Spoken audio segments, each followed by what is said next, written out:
Thank you all so much.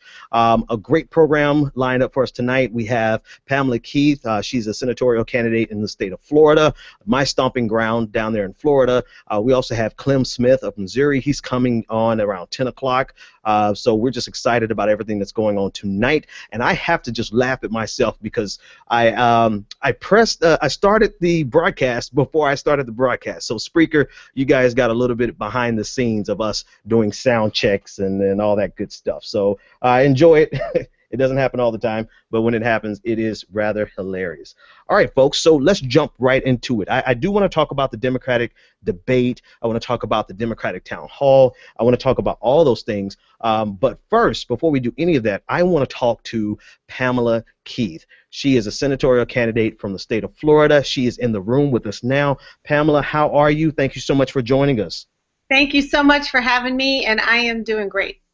Thank you. Thank you. Now, you're running for Senate in Florida, and it's a huge state. It is a big race, a big year. You guys are running for, if I'm not mistaken, you're running for the seat that Marco Rubio vacated to run for president. So tell us a little bit, well, before we even go into the politics, tell everyone about yourself and your credentials, where you come from, and all that good stuff. Okay, so I am the daughter of a diplomat, Benjamin. So I lived all over the world growing up. My dad and my mom are both African American, and they were working overseas when I was born.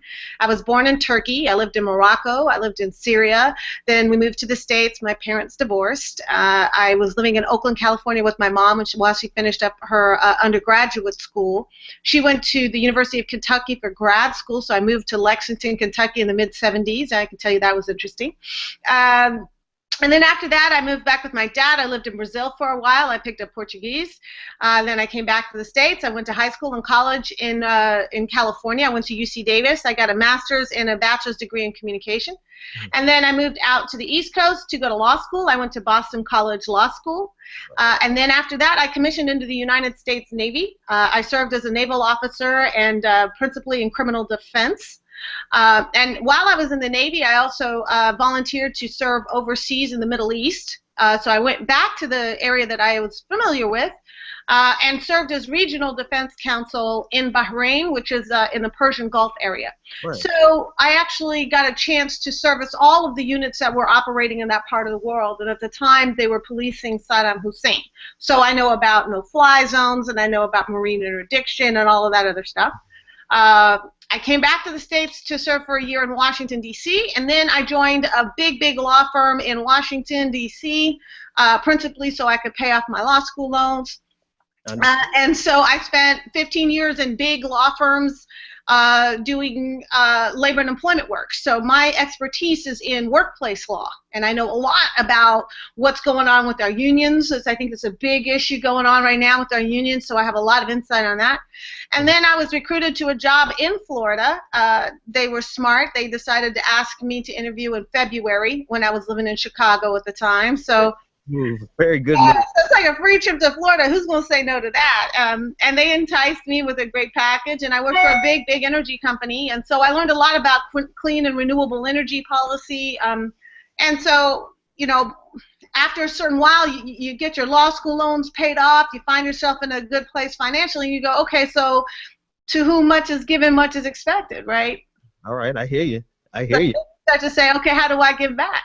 Mm-hmm. So this is my way, and you know, I mean, at base, I'm an advocate. It's what I've been all my life. It's what I've been trained to do. I've been trained by the very best in the business, and the companies out there pay a whole lot of money for my services. I figure I might as well put my advocacy skills to the use of my community. Absolutely. Okay. You said a lot there. You said a lot, and I'm feeling what you said. You know, the first time I got a chance to meet you, or actually I heard you speak, I don't think I got to meet you that night, but I met you at a sad occasion, actually. I met you in Boynton Beach at the musical celebration for Corey Jones, the friend of mine who was killed by the police officer there in Palm Beach Gardens. And this was, if I remember correctly, it was in October. And I got a chance to hear you speak, and you spoke very boldly on the issues that are facing the African American community. You spoke very boldly against police brutality and the shooting itself, the actual case that was right in front of us. So tell us more about your advocacy for Black Lives Matter, the different things that you faced. How can you help? Because that's the first context that I got to know you in.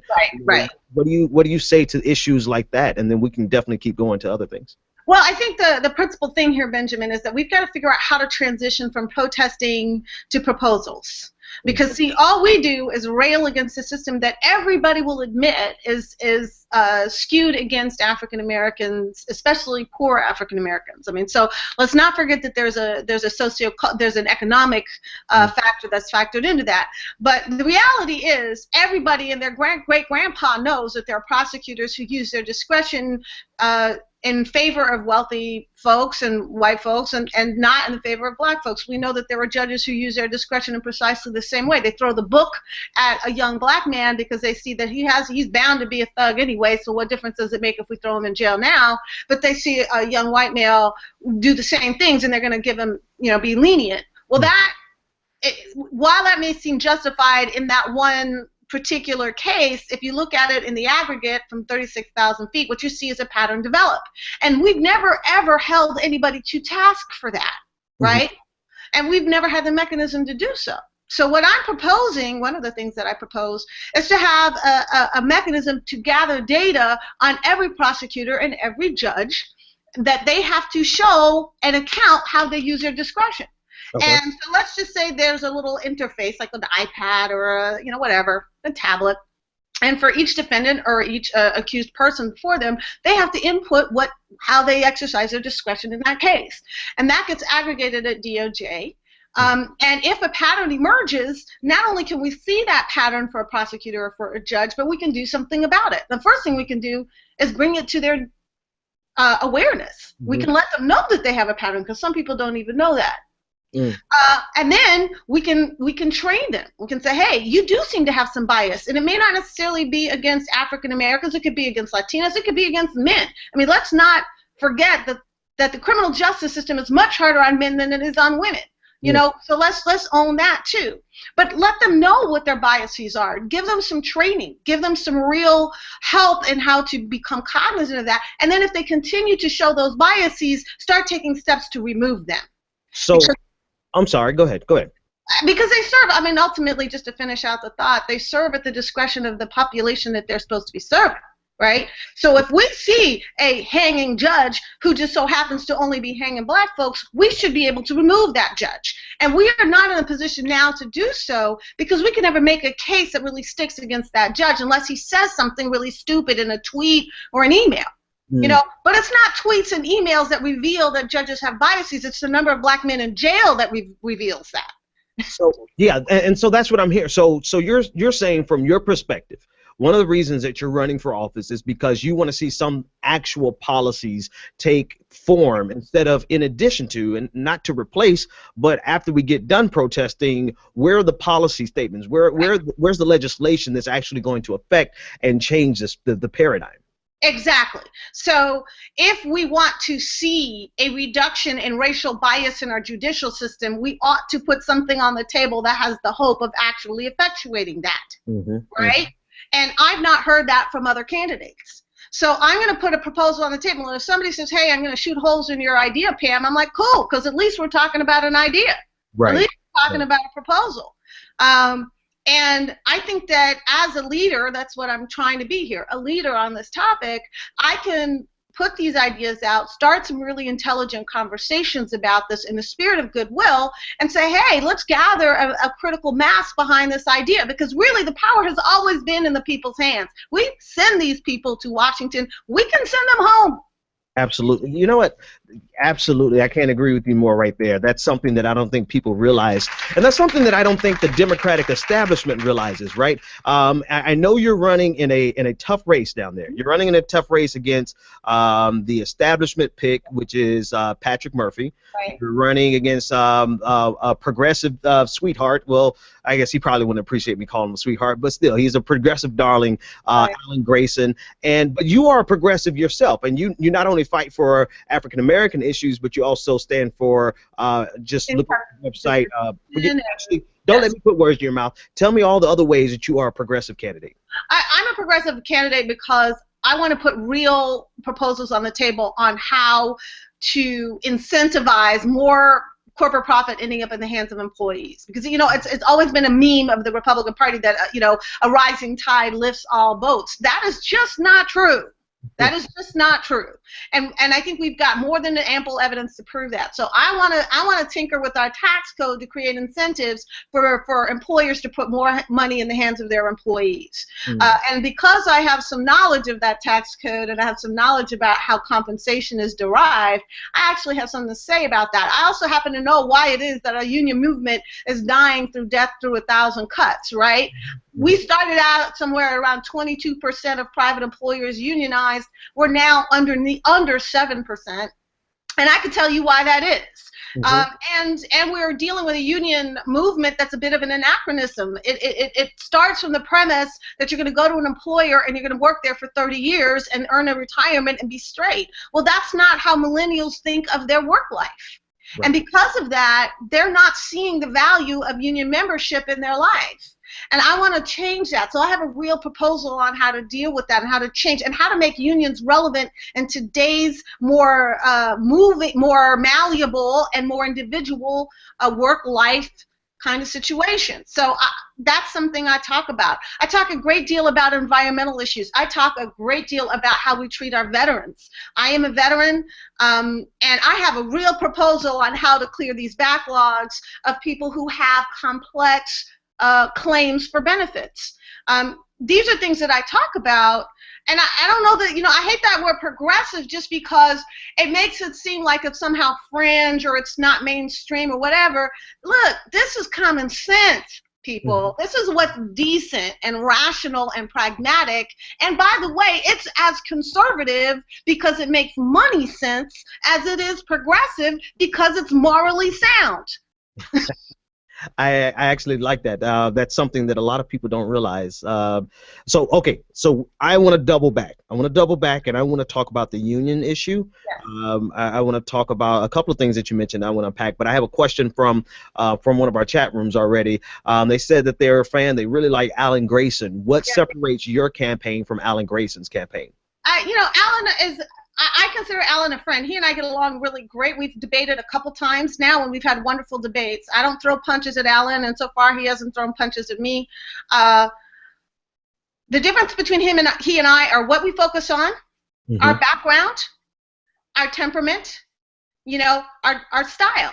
You know, do I disagree with Alan on some things? Yes, but for the most part, he and I are trying to roll in the same direction. What's different is that I put different kinds of proposals on the table than he does, and I focus on different things than he does.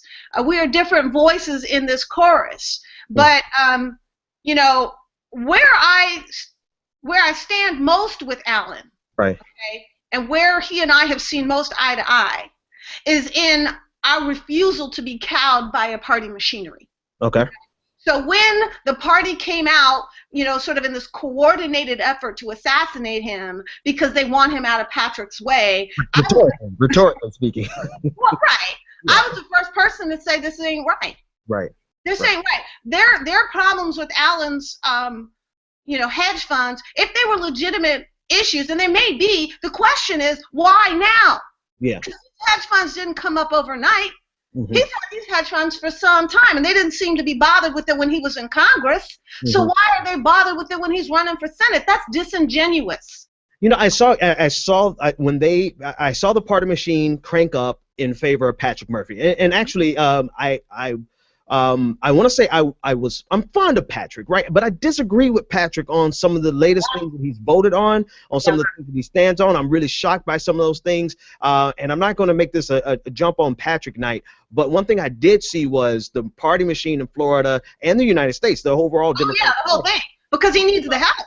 He needs help. Right. Well, he was 20 points against Alan Grayson. Then he gets an endorsement from Barack Obama. And I saw you actually speak positively or affirmatively of Alan Grayson because of the, I don't have a better word than shenanigans that were being pulled against him. So I really, I think it's commendable. You're two progressives running in the same race, and you're willing to say, this is just not right what they're doing to Alan Grayson. So I think that's commendable. But could you tell me more about where you part ways, not only with Alan Grayson, but with Patrick Murphy? What key issues separates you from them? Okay, well, Patrick's claim to fame essentially is how well he works with Republicans. That he's the guy that can bridge the gap. But his definition of bridging the gap is that he votes with them on their pet things. That's his definition. Because I have yet to see any example of him getting Republicans to vote with us on anything. So it's a one-way ratchet. And not only that, but it's on things that are, if you're going to compromise, don't compromise on things that don't get you anywhere, right? Compromise on something that's critical or something that's positive or something that's going to get something positive done. What he does is he keeps talking about how he votes his conscience, but the problem is it's a Republican conscience. I mean, Patrick Murphy was a Republican for the duration of his life. He became a Democrat 5 weeks before he ran for office because it was politically expedient. Now, that's cool, whatever. That's cool. I like Patrick Murphy as a person, too. But you know what? I'm a Democrat. And I don't know any Democrat in the entire country who didn't know that Trey Gowdy's Benghazi hearings were a witch hunt. Right. I've never met a Democrat that didn't see that coming. And yet Patrick voted for that. And that's kind of like, okay, I don't mind you voting with Republicans, but I don't like you voting for Republicans to hurt Democrats. That's a problem for me. Okay? His whole vote with the Syrian refugees. Right. That's the one I have a real problem with that. Yeah. That's a gut check kind of thing that tells me that your gut doesn't tell you that discrimination is wrong. That's a problem for me. That's the one I was just looking up, Pam. That's the one I was looking up. There was something I saw his name on that made me so upset to say that to even previously say that I was fond of his campaign. But it was the vote on the Syrian refugees, making the statement that we didn't want more Syrian refugees coming to the United States. He aligned with the Republicans. We could vet them ad infinitum, but again, there's no 100% in anything. So if the standard is we got to be 100% positive, that's just another way of saying we're going to keep you out. Okay, so let's just call a spade a spade. And I guess my problem with Patrick is that what we're looking for in a senator is someone who is a standard bearer of democratic values. Okay, not just yet another vote amongst 500 or so, right? We're talking about 100 people who set the tone, who set the agenda, who speak and advocate for democratic values. And I've never seen Patrick Murphy lead on any kind of thing that we hold dear ever. That's not leadership to me. What he does is he gets on and gets along. That's his strength. But he's the Republicans' favorite Democrat. So for me, that's not a glowing endorsement. I love it. I love it. I'm smiling because I love it. All right, so that's Patrick, right? And I there's a couple of votes that he made that I'm like, okay, Patrick, we have to have a conversation. I'll reach out to him again. He didn't reach out to me the last time I asked him about the Syrian vote, but I'll reach out to him again. Now let's talk about a little bit more about Alan Grayson. You guys get along. You guys have a lot in common. Both of you are progressive candidates. Both of you, and my memory slips me. It's been a long week. Did Alan Grayson, somebody in the chat room, or you may know, Pam, did Alan Grayson endorse Bernie Sanders? He did after. It was kind of an interesting evolution. Months ago, he was announced to be one of Hillary's team in Florida, and I'm not exactly sure what that means. Yeah. But then, and he was silent for a long time, and then at some point, I saw an email come across asking people to vote for which candidate he should endorse and who should support. Apparently, Alan is a super delegate. I wasn't aware of that, but he is. And so he was asking whom people wanted him to vote for in the election, and then at some point he came out to endorse Bernie. That was a little weird to me. I mean, I can't speak for Alan as to what was going through his mind, but I mean, he's supported principally by progressives, so why wouldn't he just already know where they were going with that? But whatever, I mean, his process is his process, whatever. I love it. I love it. You're right. If this is the thing, a lot of people got mad at me about Elizabeth Warren because I love Elizabeth Warren, right? But when she didn't endorse Bernie Sanders, I got hurt. I was upset. I was butthurt. I'm gonna tell you, brother, to pump the brakes. Here's the truth about endorsements. Mm-hmm. People don't endorse because they've done a real thorough search on the candidate. Mm-hmm. They endorse because there's something in it for them to endorse. Mm-hmm. It is a quid pro quo. The principal question you ask yourself when it comes to endorsing somebody is, does this help me or does this hurt me? Not the candidate. And you know what? I don't know about you, but I've never chosen who I was going to vote for based on some endorsement. Like, I can't think of a single endorsement that I'm just waiting for that's going to clarify for me what direction I'm going to go. My instincts always tell me who to vote for, and my instincts have been right. So I go with that.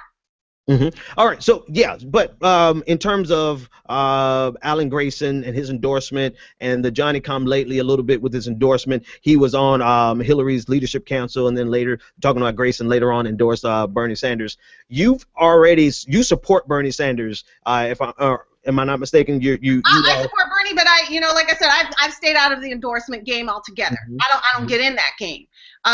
But tell us why you like Bernie Sanders from a progressive angle. What do you see in his politics that you like that makes you say, I may not be endorsing him, but this is somebody I like? All right, I will be honest with you. There are things I love about Bernie. There are things I love about Hillary. So let me break it down for you how I fall out on this. To me, Bernie Sanders is real. And, can I just get an amen for somebody who's real? Just for a hot minute. Okay? That, amen. All right. He's always been true to himself. He's always been the same guy, and he's been consistent in that way. Mm-hmm. I love that Bernie Sanders has passion in his gut for social justice. I love that Bernie has passion in his gut for income equality and a fair shot for work and people. Yep. I love that Bernie Sanders is not confused about how the intractable economic system that has been created to keep the top at the top and the bottom at the bottom. Mm-hmm. He owns that, and he understands that, and he champions that relentlessly. And I love that. I mean, there's so many ways I line up with what he says. Right. But you got to be honest.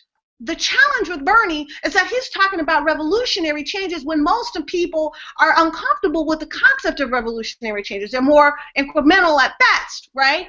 Okay, so that's the challenge that he faces. Things I love about Hillary is she is a bad sister. She's smart. She's knowledgeable. She's been in a lot of places, seen a lot of things. And she's the kind of person whom I do not believe will be churned up by the machine of Washington because she's tough that way. And she's definitely shown a willingness to change positions when it's necessary. Well, some people argue she's changed his position quite a bit.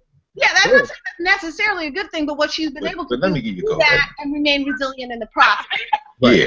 Okay, hang on. Let me my question is, it's not a question.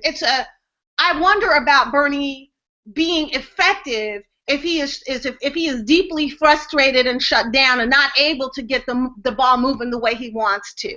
I mean, I've watched our president, spend the first 4 years of his presidency essentially getting shut down, and see him still stand up and remain constant and remain focused and remain presidential in that. And that's something I like to see more of Bernie. But I'm telling you, I love the guy. So whatever. I love the guy. So the bottom line is you love him. I mean, you're saying a whole lot, and I want to unpack some of these things that you're saying. I might have to get you back just to do a full hour just to talk about some of the things, right? So I love statements that are like a Pandora's box. You say something really fast, and but you unpack it. It has a lot in there. You said some things about Bernie Sanders that I actually have spoken on quite extensively on the show in terms of the challenges that he would face even if he won, right? There's a force that comes along with the White House, with the presidency, that has a driving force behind it, that he'll be fighting that just as much as he's fighting the Republican Party. So I agree with you there. And I have to say this about Hillary. Hillary, Hillary is Hillary. I've got plenty of backlog on Hillary. We'll leave that alone. Let's talk a little bit more about you then, and then I'll let you go because I don't want to hold you too long. Tell me more about. Tell me more about you said something about the union that I think is that was really interesting to me. You said why the union membership is down to 20%, right? Unpack that a little bit. Tell us why you're an advocate for unions and why you feel like that is a major. Okay, so just to set the background, I was corporate counsel for 15 years. So I was in the room when we were deciding what to put on the table as bargaining proposals. I was in the room when we were deciding, how do we keep this union out of there? To be fair, I did that very seldomly. I was a labor attorney, not a labor avoidance attorney. Okay, so those are different concepts. But I was in the room, and what I learned was that no matter what the union does, the company always is in a stronger bargaining position because management giveth and management taketh away. And the thing is that what I found is that unions are put in a position where they have to take very strong positions just to look relevant, and they would win the battle, but then they'd lose the war because the management could always just take the jobs elsewhere. They could always just, cannibalize a plant that was too uppity by just, removing all the strong management, not investing new equipment, and then claiming that this particular plant's not making money and shut it down. So there was always leverage that management could use that unions could not respond to. So that was part of what I saw happening. But the bigger issue is that organizing a workplace is an extremely difficult thing to do. It is expensive and it is difficult. And what the unions have ended up doing is relying on the National Labor Relations Board to help them out. And so what Republicans did was start cutting funding to the National Labor Relations Board, right? Left, right, and center. So they became more and more impotent, slower and slower to be responsive. As you know, justice delayed is justice denied, and the persons that are agitating are still fired. So in the end, that didn't have the effect that they were hoping it to have. So what I'm trying to propose for unions is to say, hey, everything that you need for your existence is based on this notion that it goes through the employer. The relevance of a union to an employee is predicated on that employee's relationship with an employer, right? What if we change the paradigm? What if we had a system where unions could represent employees and that there was no room for the employer in that relationship whatsoever, right? So let's just say I come out of nursing school and I want to join a union. And I decide to join the California Nurses Association. It's a big union, right? I choose that union because it's going to give me leads on jobs. It's going to give me training. It's going to give me certifications. It's going to give me mentors. It's going to give me support when I need it, and it's going to help me learn what my prevailing wages are. What should I be negotiating for my job? And if I run into a problem at a job, it can stand with me. That relationship between me and the CNA is not dependent on who I'm working for. It's a lifelong relationship between me and my union that I can carry with me no matter which employer I go to, right? That creates not only a mechanism for me to have a relationship with the union, but it also creates a mechanism for me to give dues to a union that is not tied to my employer. Every time you allow the relationship with the employer to dictate whether you have a relationship with your union, the employer will find a way to dissuade you from being part of the union. Absolutely. Absolutely. What do you do in a state, in a right to work state like Florida then? How would that relationship look in a state like Florida? Well, first of all, right to work has nothing to do with that. Right to work has nothing to do with the right to work. What right to work has to do with is the question of do I have to be a member of the union to be an employee at this employer? Okay, so if my old company was Florida Power and Light, right to work says I can work for Florida Power and Light as an electrician without joining the union, but I still get the benefit of the union contract, right? I still get the benefit of union representation if I get fired, right? So, right. So what my paradigm says is, hey, you don't get union benefits unless you pay for union benefits.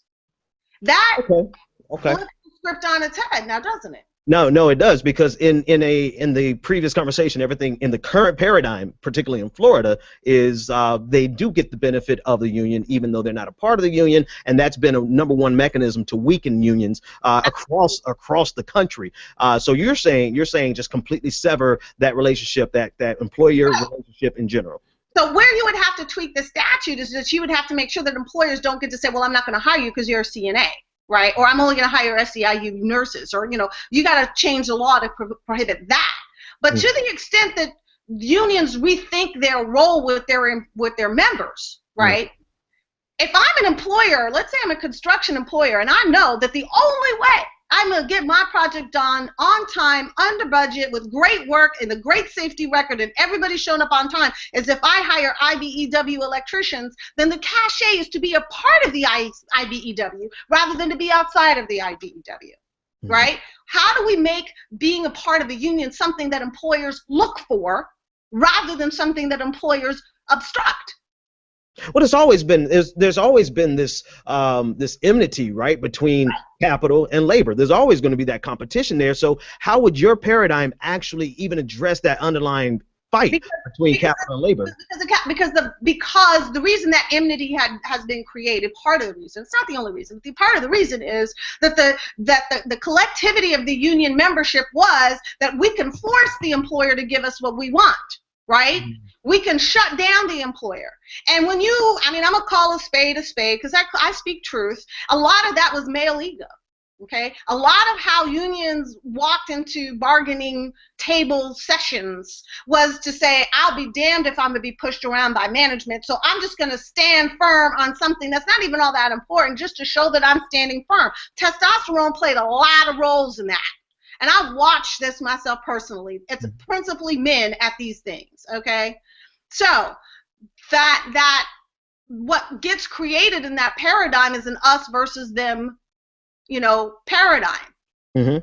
But let's say that you flip the script and you say, okay, let's change this altogether. And rather than be the thing that obstructs your project from being completed successfully, we're the ones who guarantee that it'll be done on time. We're the ones who will guarantee that every one of your workers is going to be properly certified, have good safety mechanisms, will show up on time, and not only that, if they are not good, we'll take them to task.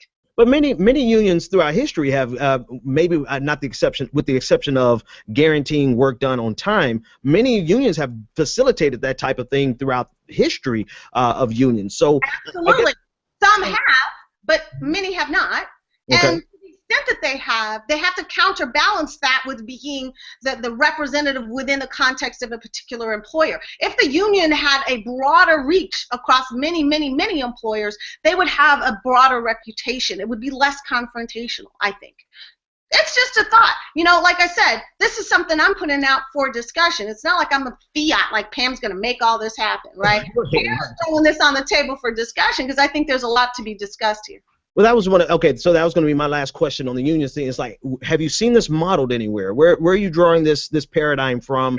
And elements of this that exist in Europe, and it's sort of the concept of a guild, right? And like the Freemasons used to, back in the day, you wouldn't conceive of building a building without the Freemasons, workers, because they were the ones who were truly skilled, and they were the ones that you knew were going to do the job right. And you didn't want to be on the outside of that because you would, your project would get the, stank face, right? Like, oh my God, what is that? That's shoddy work. We have moved away from unions as guilds, right? And moved more towards this sort of, and a lot of that I think came from the auto industries back in the 50s and 60s. It became this kind of, this is the house union, we run this place. And because they got satisfied with running that place, they didn't think about how many other places they could be involved in. They're just happy to run GM, and I'm like, yeah, but you could have been relevant in so many other ways. And nowadays, you can't count on an employee base sticking with you for 30 years because they're at the employer for 30 years. Because they're not going to be with the employer for 30 years. They're not. Yeah, I think that's, and you said that at the beginning, you've said so much, like and I'm not saying that in a condescending way at all, like each sentence that you've said has been packed with something that we can unravel. And one of the things that caught my attention was what you said about the impact that the millennials have on union membership, the fact that we're not going to be anywhere for 30 years. That's just the new paradigm. So So how do you compensate? This is the last question. I'm not going to keep. How do you compensate for that in your paradigm, in your idea?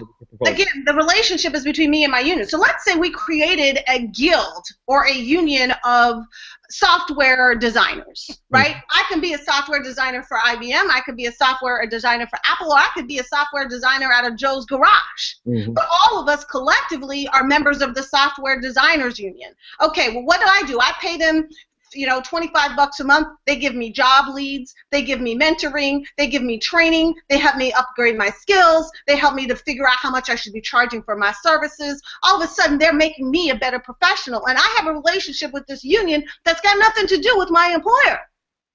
I can get benefits through my union. I can get, like I said, I can get positive things that help me develop as a software engineer or software designer that got nothing to do with an employer. Well, let's cut to something very important that I think I may have missed. Then, if it has nothing to do with the employer, then where's the collective bargaining involved?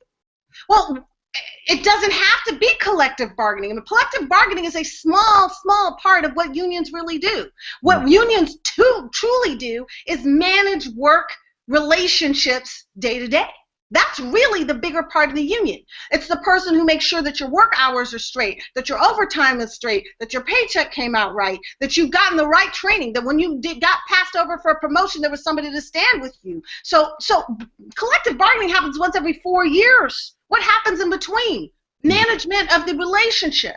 But you're not saying relinquish collective bargaining. No, I'm not saying. I'm saying in addition to. So okay. If I'm IBEW, I can have a cadre of employees that are through the collective bargaining in the workplace type paradigm, and then I can have all of these affiliate electricians that are part of IBEW, but they work for themselves, or they have their own mom and pop business, or they, whatever. And now I have all of these great electricians that are affiliated with me that are giving me dues. I'm relevant to them, but they're not in a collective bargaining unit.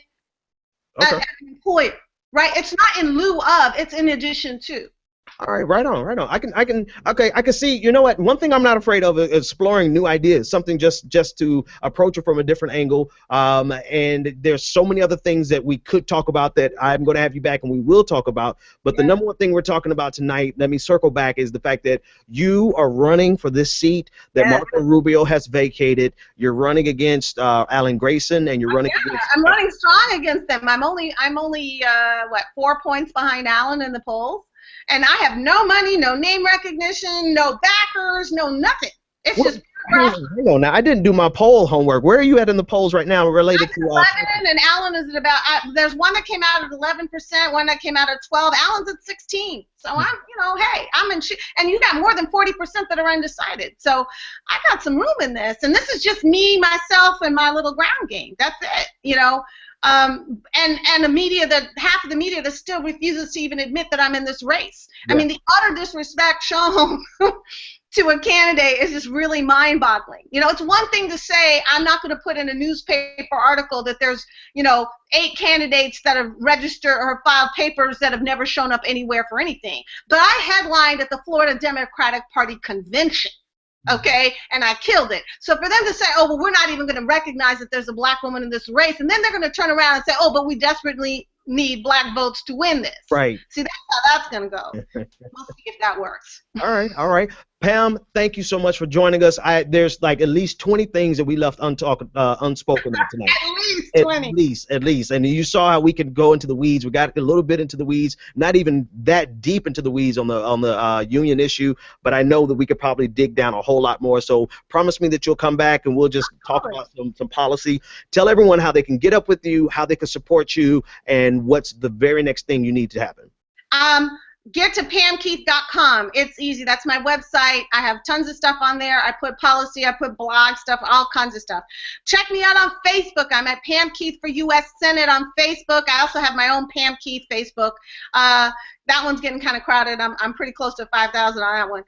But Pam Keith for U.S. Senate on Facebook. Check me out on Twitter at Pam Keith 2016. I tweet. And these are my thoughts. They're not my staffers' thoughts. Right. I don't put out trite talking points. You know, I put myself out there, and that means that I'm subject to criticism from time to time, but that's okay. I can take it. Check me out on YouTube. I have some videos on YouTube at Pam Keith 2016. Check me out on Instagram. I put pictures about me going hither and yon. And I also have a thing on Snapchat, although I don't really know what that is. But whatever, I do it. So I'm out there, and I engage. I am not a candidate that has a whole bunch of handlers who engage the population on my behalf. I truly engage people through Facebook. I engage them on Twitter. I want to hear their thoughts. It's how I stay grounded and connected in what I'm trying to do, because I'm trying to represent these people, and I can't do it if I don't ever hang with them. Yeah, yeah. No, absolutely. Ladies and gentlemen, Pam Keith, running for Florida Senate for the seat that Marco Rubio has vacated. So we're excited to have you on tonight. Thank you so much for coming on. And Progressive Army, all those who are listening, I want you to go to her site, follow her on Twitter. I'll share her handle. Make sure everybody follows her and checks her out. And Pam, I got to get in touch with your PR and get you back as soon as possible. Absolutely. I would be glad to.